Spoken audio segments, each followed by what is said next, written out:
東方関脇宝富士、青森県深津郡中泊町出身伊豆ヶ浜部屋、西方圭之助凛之助、呼び出しを取るき行司は式守勘太夫、宝富士最後の一番であります。本局には銀座寿司処石原、銀座寿司処石原、京都祇園天ぷら遠藤、開け遊び心チャンス、株式会社ミダスキャピタル、株式会社 AHS ホールディングス、国産肉にこだわったお店株式会社佐々木ミート、並びに株式会社 MK ロジテムから検証があります。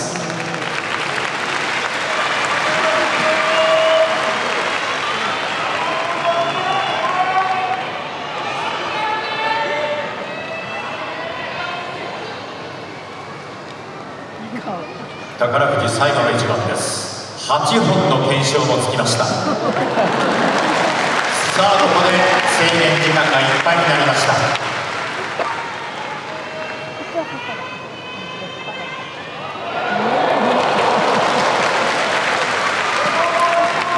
さあ宝富士に対して圭之助凛之助、どういう立ち合いを見せるでしょうか。注目の立ち合いです。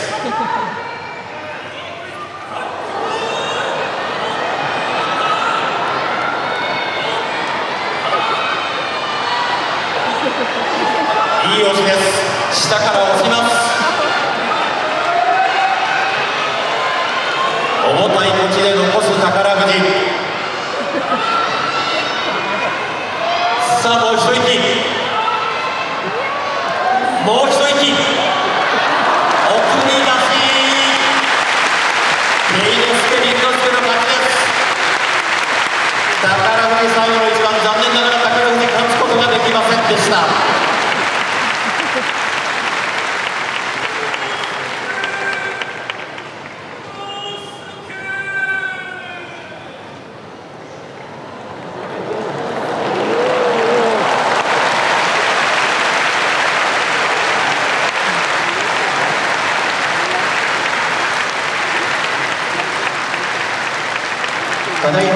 マリコが送り出して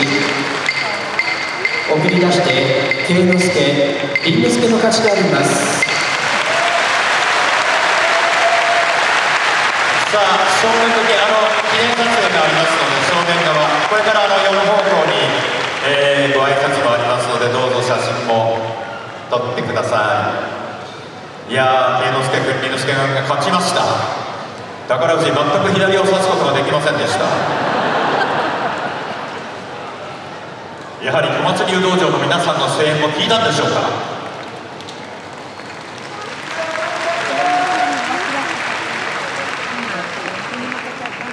懸賞金は決してお父さんにはあげないでくださいね。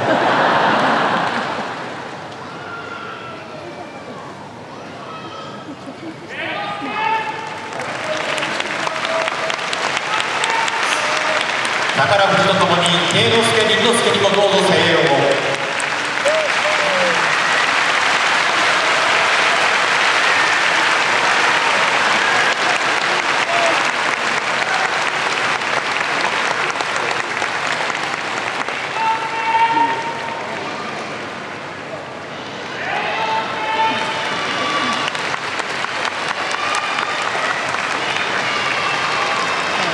しかし、こんなに嬉しそうな宝富士関の笑顔は初めて見ました。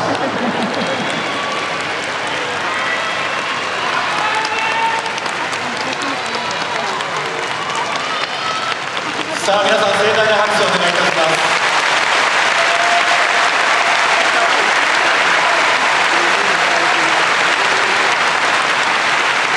宝富士最後の一番、関取が夢だったという長男の慶之助君、次男凛之助君との取り組み、そしてこれが宝富士としての最後の回し姿です。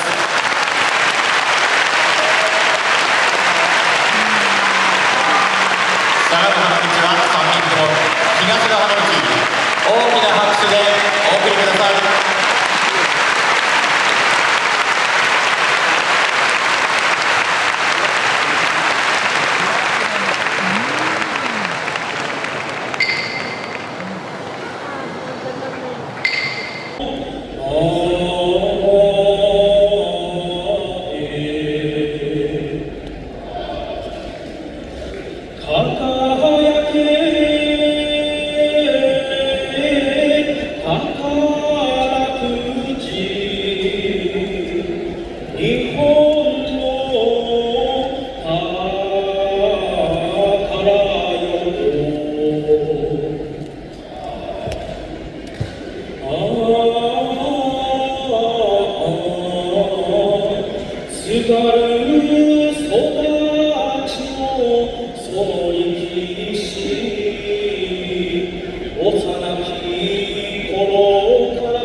横綱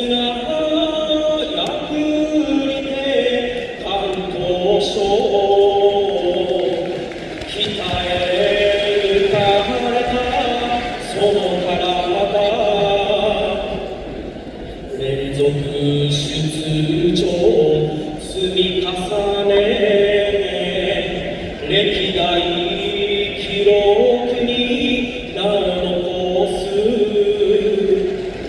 努力と技を伝授して次の宝を育てます未来の宝に期待して本日引退いたします今後も教えんよ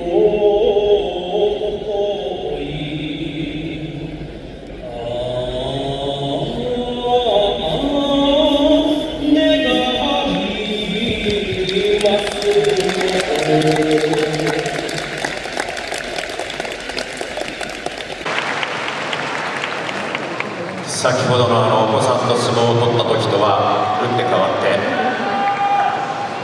厳しい表情になっています。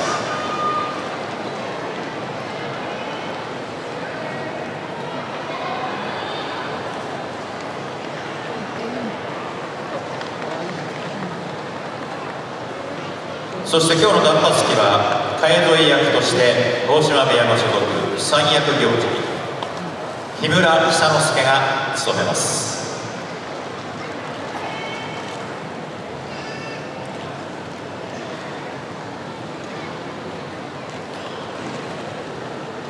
どうぞ久之助さんの指示に従ってハサミを入れていただければ幸いでございます。よろしくお願いいたします。ではこれより元関脇宝富士断髪式を始めさせていただきます。まず青森県中泊町町長浜舘豊光様、よろしくお願いいたします。浜舘様は長年関取の後援会長を務めてくださいました。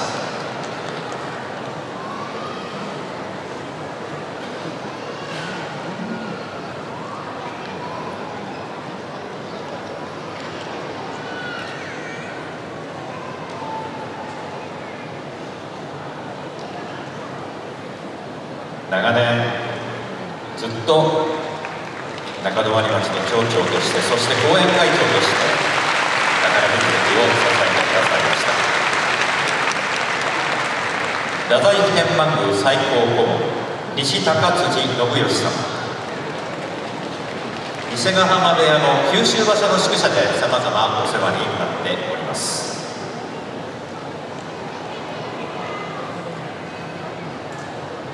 株式会社石原トータルサービス代表取締役会長松井修二様です。宝富士関が日頃からさまざまな形で松井様にはお世話になったと話をしておりました。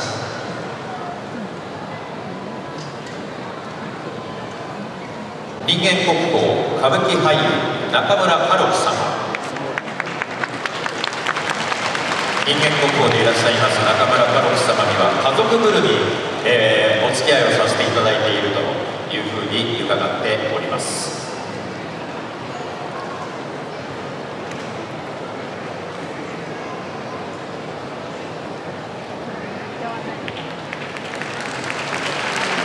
今度は歌舞伎俳優、先ほどの人間国宝歌六さんの息子さんになります中村米吉さん。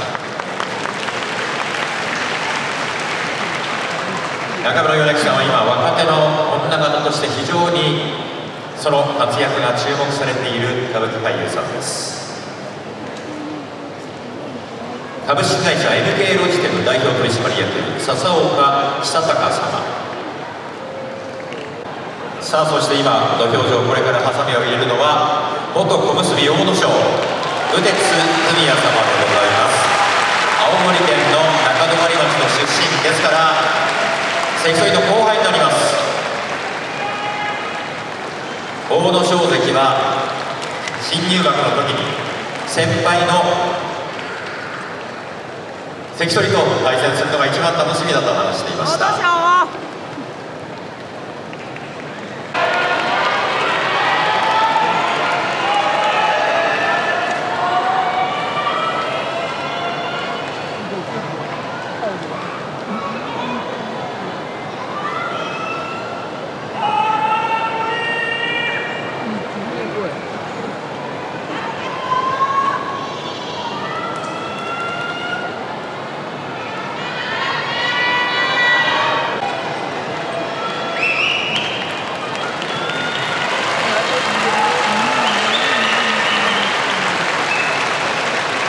さあ、そして向こう正面側のお客様お待たせいたしました。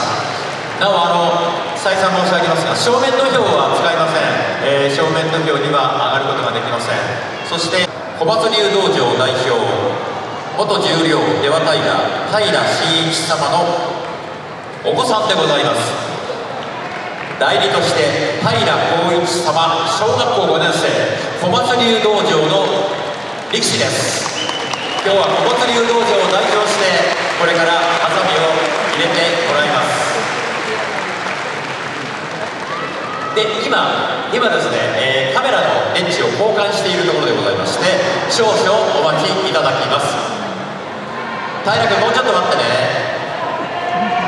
先ほどご紹介しましたけども、長男の慶之助君と凛之助君もこの小松流道場に通っています。さあ、お待たせいたしました。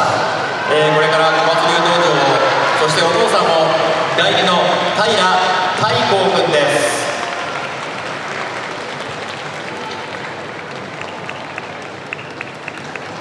株式会社 MT サービス取締役会長高田光礼様、高橋光雄様、照強が一番長く付き人をしてくれたと、このように話す宝富士関、長い付き合いがありました。照強正輝様でした。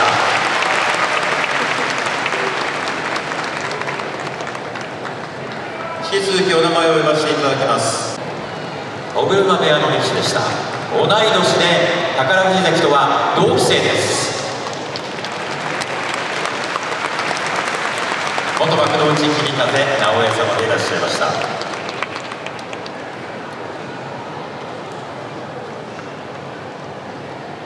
浮きながらの断髪ということになります。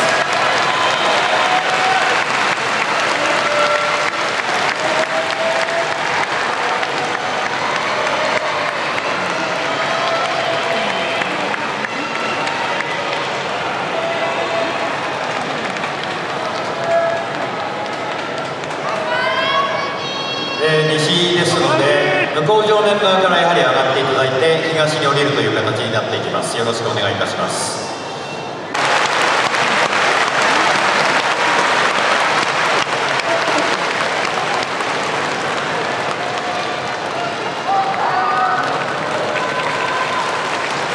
現役時代に白鵬宝富士という熱戦が数多くありました。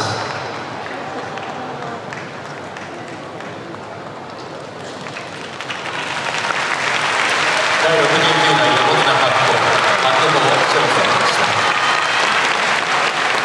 さあ、この後は女性の方にハサミを入れていただくことになります。またお名前を呼ぶ前にこれからちょっと準備をいたしますので少々お待ちください。今宝富士関が西の土俵下におりましたが、この西の土俵下、株式会社石原トータルサービス代表取締役社長石原美和子様、私がお名前をお呼びした順番じゃなくても構いません。向こう正面側から西側に、高いところに向こうとか東とか西って書いてありますので、それをご確認いただいて、向こう正面側から、そして宝富士関の妹さんです、斉藤好美さん。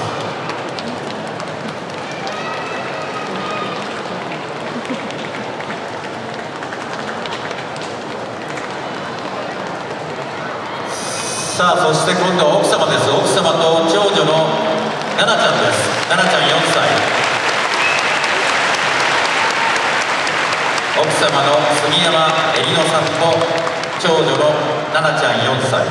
なお皆さん、今奥様がお召しのお着物なんですが、この着物は先代のおかみさん、杉の森純子さんに譲っていただいたお着物だということで、今日のこの日の晴れ着という形で恵里乃さんはお召しになってらっしゃいます。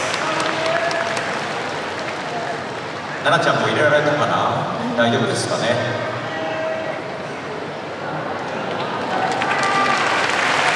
い、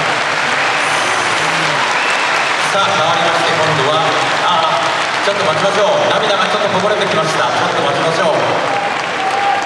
さあ、そして今度は伊勢ヶ濱親方の奥様です。大上さん、セグメド・ドルディハンドさんです。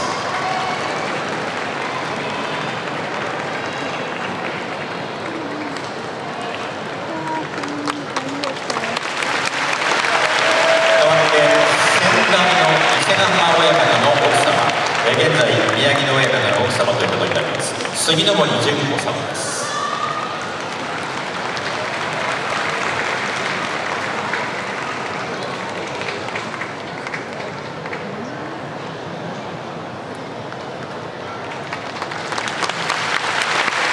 そして女性の最後はお母さんです。もうお母さんの涙が止まりません。宝富士関のお母さん、杉山良子さんです。子供の頃から関取をさまざまな形で支えて相撲に打ち込める環境を作ってくれました。関取もそしてからお母様も涙が止まりません。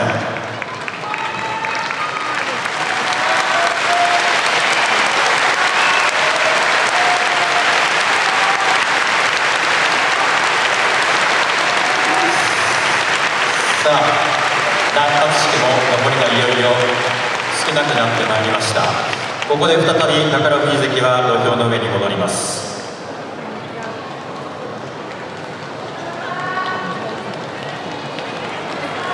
代わって宝富士関の弟さんです。杉山直也さん。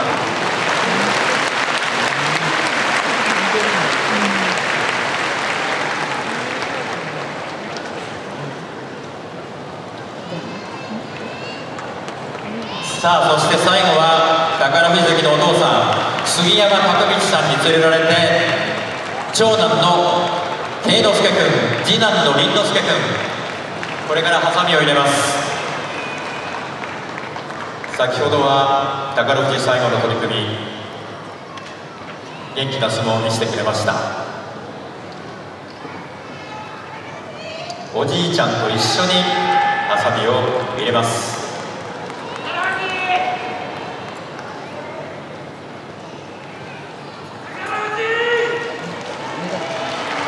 そして最後はお父さん孝道さんです。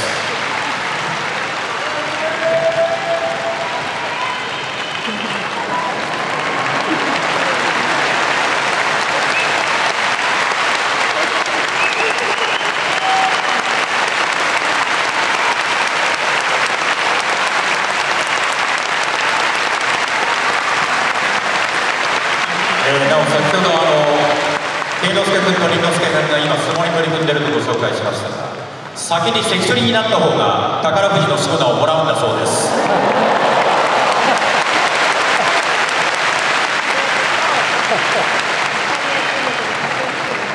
はい、ご苦労様でした。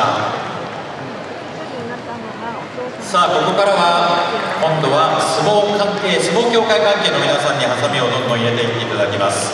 まず公益財団法人日本相撲協会理事、元大関魁皇浅香山親方です。伊勢ヶ浜一門を代表して伊勢ヶ浜一門の理事に浅香山親方にハサミを入れていただきます。で、実は宝富士関が小学生の頃から魁皇関の相撲が大好きだったということです。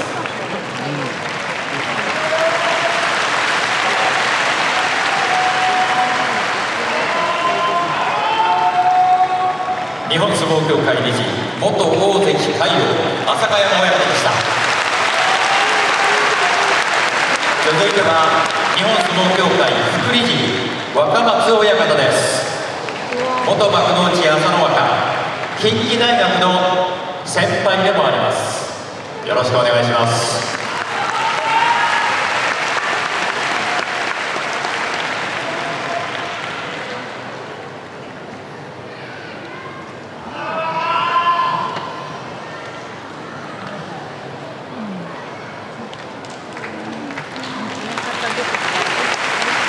代わっては元関脇旭天鵬大島親方です。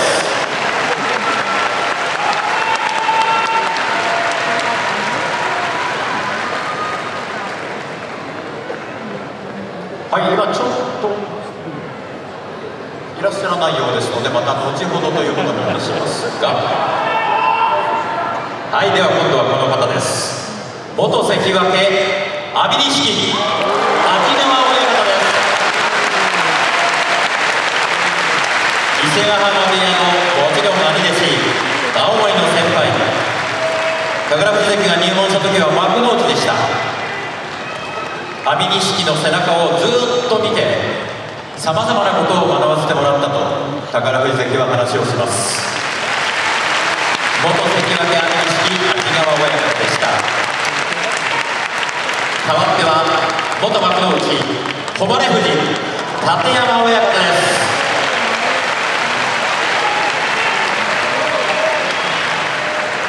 立山親方は宝富士関の近畿大学で一つ上でした。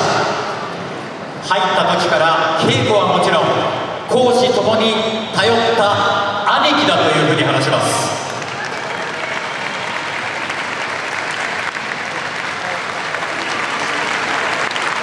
元幕内誉富士立山親方でした。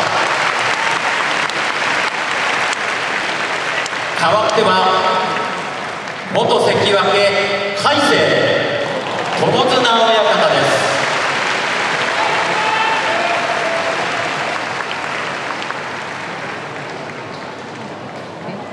実は宝富士と海星は同い年です。同じ一門ということで本当によく稽古をしたと宝富士関は話していました。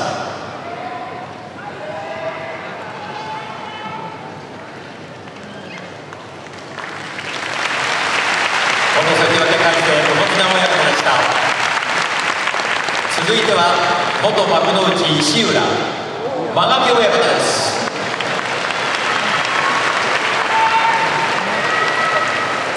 実は間垣親方の長男も小松流道場にいます。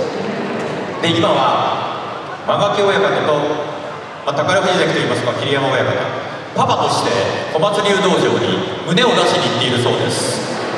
いわゆるパパ友でございます。現役を引退してからの方が何か必要に親しくなったと話す宝富士関間垣親方です。代わっては関脇妙義龍振り分け親方です。妙義龍と宝富士は同い年、現役時代はライバル、口も利かなかったと宝富士関は話しています。しかし互いにベテランとなるに従って仲良く口も利くようになり、晩年から引退してからはむしろ親しい間柄になったと話します。同い年関脇妙義龍振り分け親方でした。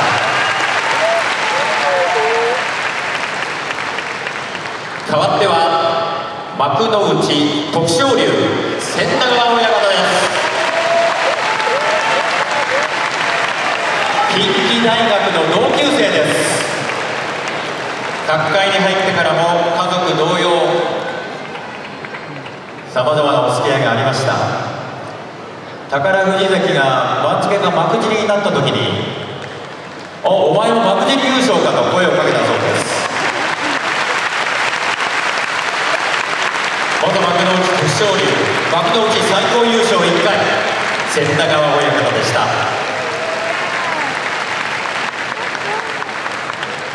さあ今度は現役の力士にハサミを入れてもらいます。十両大花龍関、この夏場所の新十両でした。近畿大学のそして青森の後輩です。青森の歴史をこれから担ってほしい、これからもっと頑張ってほしいというのが宝富士というよりは桐山親方からの伝言です。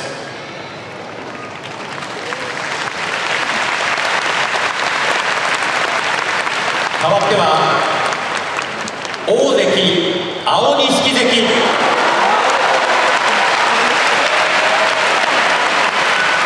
阿炎弟子の阿炎錦安治川親方が育てた弟子。実は宝富士関は青錦関とは対戦がありませんでした。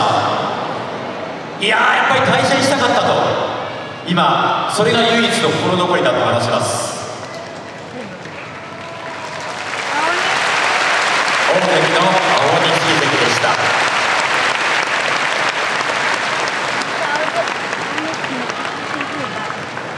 代わっては力士会を代表して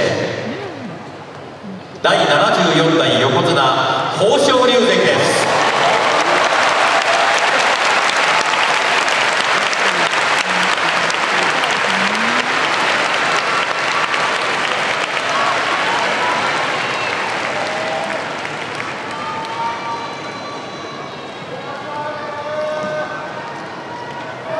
夏場所は怪我もありましたが、今日はこの引退相撲のために横綱はやってきてくれました。第74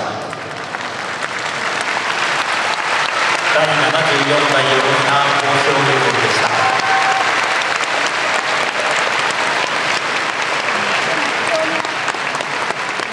さあ今度はここからは部屋の関取衆がハサミを入れます。まずはこの人、十両炎鵬関です。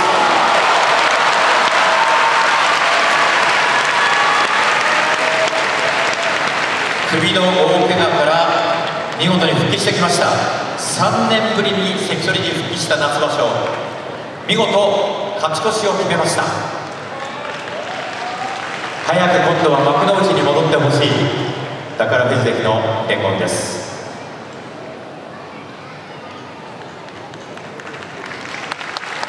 炎鵬関でした。代わっては十両翠富士関です。体調不良で幕内から十両に下がりましたけれども、夏場所は9勝、早く幕内に戻ってほしい翠富士関です。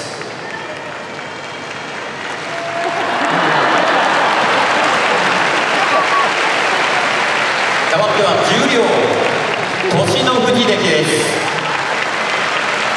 十両2場所目で夏場所は9勝を挙げました。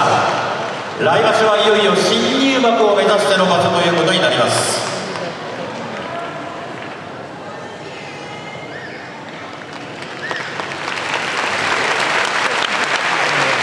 十両の日の富士関でした。さあそして変わるは十両武尊富士関です。ご存知青森の後輩でもあります。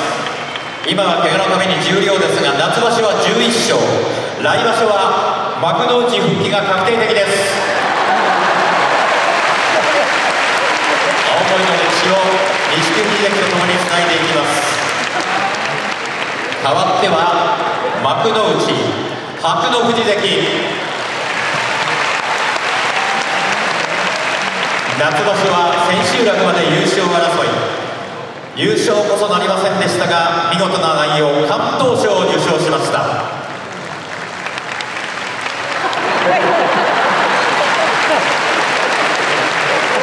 代わっては幕内錦富士関。青森県は幕内力士を143年出し続けました。宝富士関の後を継いでその歴史をつないだのが錦富士関です。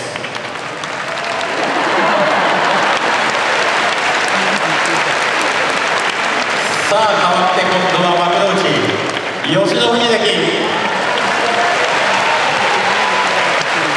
夏場所は吉野富士関も千秋楽まで優勝争い、見事敢闘賞を受賞しました。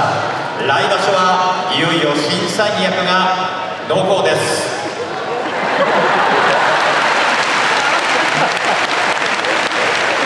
そして伊勢ヶ濱部屋の力士、最後は関脇熱海富士関。夏場所は新関脇で見事勝ち越し9勝を挙げました。難しい番付関脇という地位で9勝、大関を今年は目指す年です。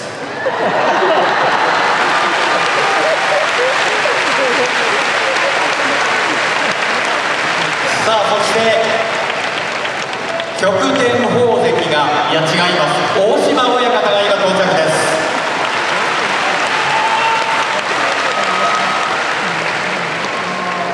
なぜ遅くなったのかは宝富士関後で聞いといてください。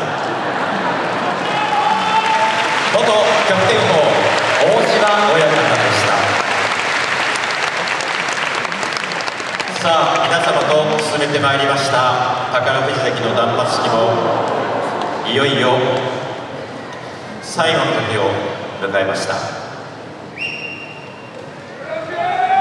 宝富士関脇宝富士大輔、幕内力士を143年にわたって輩出し続ける相撲どころ青森県の中泊町で昭和62年2月18日杉山拓道さんと涼子さんの長男として生まれました。小学生の頃から父拓道さんがコーチをしている中里道場で相撲を始めました。その後は五所川原商業近畿大学と進んでいきますが、五所川原商業時代は母の涼子さんが30分かけて毎日送り迎えをしました。そうして相撲に打ち込む環境を作ってくれました。そのご両親に支えられて五所川原商業近畿大学で全国大会でも活躍をし、高校大学の先輩で子どもの頃からの憧れの力士だった元横綱朝日富士伊勢ヶ濱部屋に入門します。平成21年初場所初土俵、宝富士というしこ名で初土俵を踏みました。師匠の伊勢ヶ濱親方が将来相撲界の宝となるようにという思いを込めての宝富士というしこ名でした。それからわずか2年半後の平成23年名古屋、早くも新入幕を果たします。得意の左四つの相撲に磨きをかけて幕内の上位で活躍。平成27年初場所には横綱鶴竜から初金星を挙げます。名古屋場所では新三役、そして平成28年秋場所には関脇昇進も果たしました。左四つになれば横綱大関をも圧倒する。左は指先でも入れば十分。自分得意の型、その型を持つ力士が最近減っている相撲界にあって、左四つという完全なる自分の型と、それから重い腰で長く幕内で活躍しました。そしてそれを支えたのが日々コツコツと積み重ねた稽古です。年を重ねるにつれて怪我が増えていく中でも、宝富士は常に稽古場に降りて黙々と体を動かし稽古に取り組みました。その姿は多くの若い力士たちの手本になりました。いつも厳しい先代の伊勢ヶ濱親方からも、まさに部屋の宝だとこう言われました。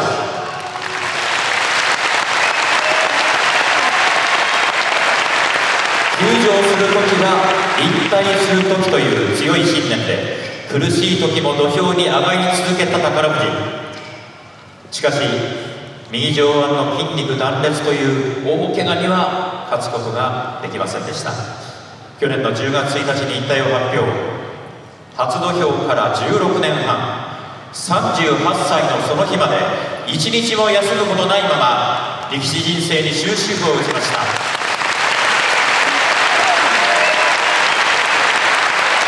幕内在位は78場所、敢闘賞1回、金星は3つ、そして幕内の連続出場が990回、実に11年間幕内の土俵に上がり続けました。初土俵からの連続出場も1398回、一日も休みませんでした。この2つの記録は共に歴代7番目。学生相撲出身の力士としては群を抜く偉大な記録です。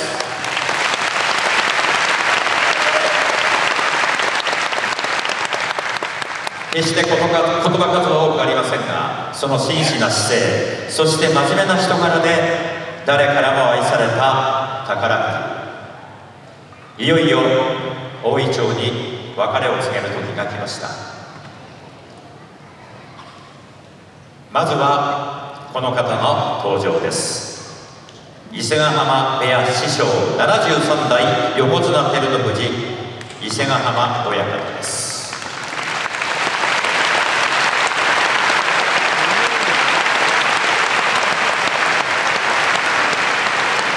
一番稽古をした相手である、そのおかげで自分は番付を押し上げてもらった、さまざま感謝していますと宝富士関は話しました。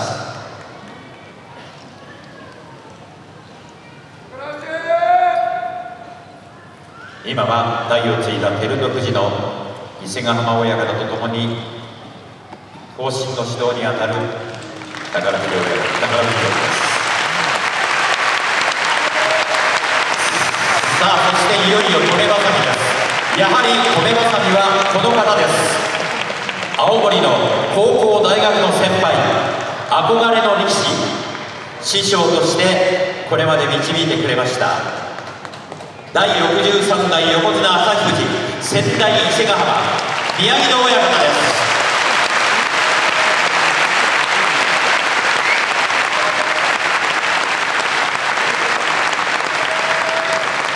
伊勢ヶ浜親方の元だったから長く相撲を続けることができた、憧れの人の元で相撲を取れた幸せ者だと宝富士関は話をしていました。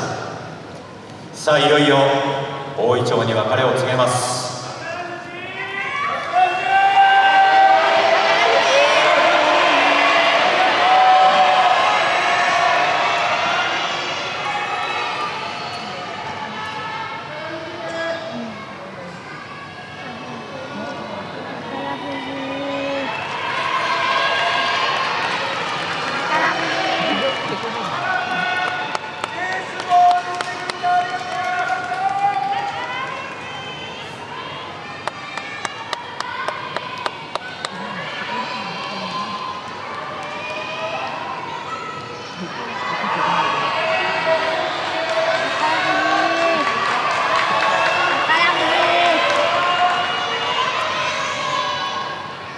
無事に止めばさみが入りました。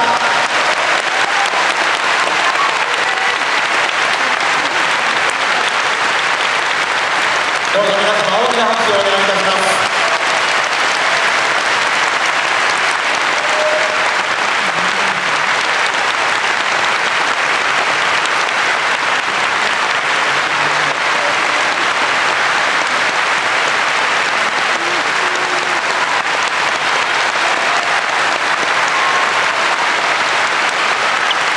どうぞ皆さんに今一度大きな拍手を。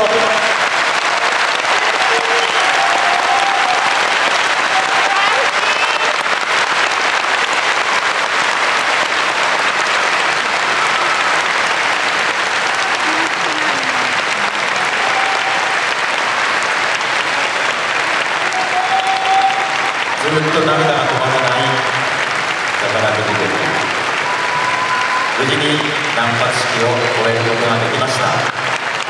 さあ、ここで花束が贈られます。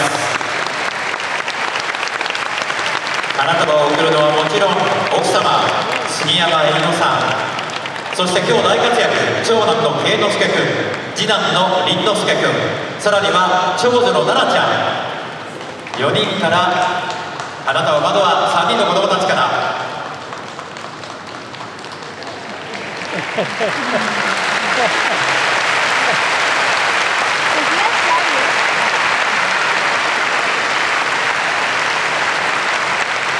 そして奥様の恵里乃さんからです。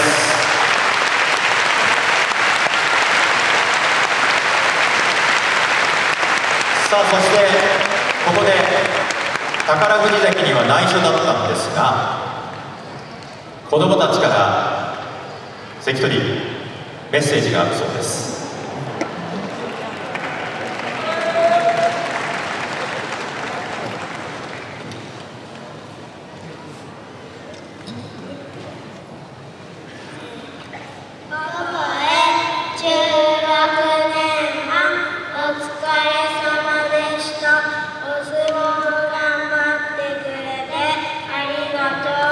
いつもお相撲を教えてくれてありがとう。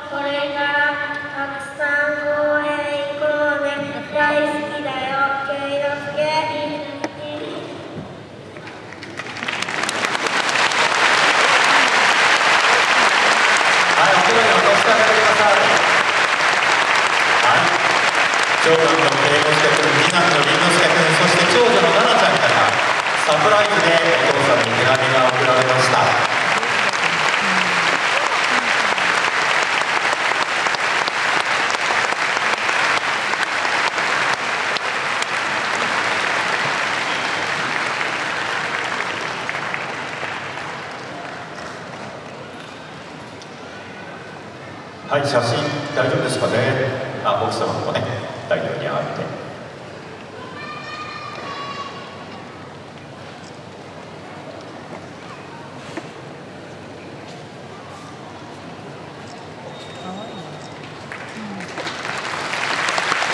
本当にですね、写真終わりましたね。改めて皆さん、ご一家に拍手をお願いいたします。以上をもちまして、元関脇宝富士断髪式終了でございます。花道を宝富士が下がっていきます。どうか拍手でお見送りください。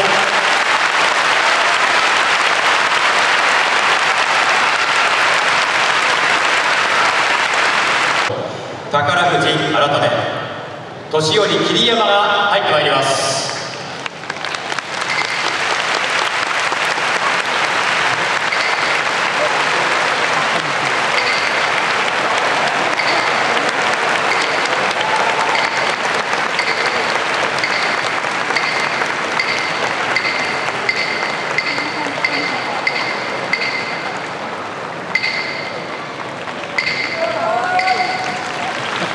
それでは今日お越しいただきました皆様に桐山大輔よりご挨拶を申し上げます。本日はお忙しい中、宝富士引退桐山襲名披露大相撲にお越しいただき誠にありがとうございます。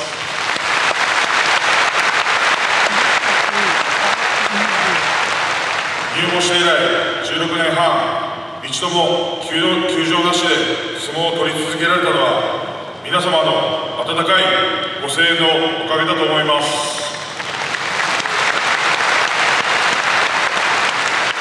師匠をはじめ部屋の皆様、後援会の皆様、関係者の皆様、そして全国の相撲ファンの皆様に心より御礼申し上げます。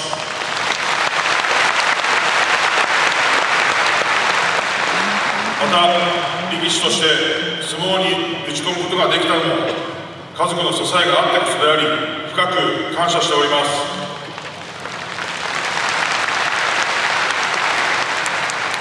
本日宝富士として一区切りを迎えることとなりますが、今後は親方として相撲界の発展に尽くしてまいります。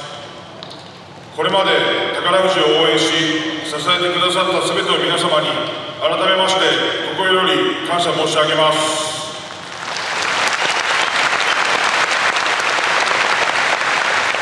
長年にわたり本当にありがとうございました。今後ともよろしくお願い申し上げます。本日はありがとうございました。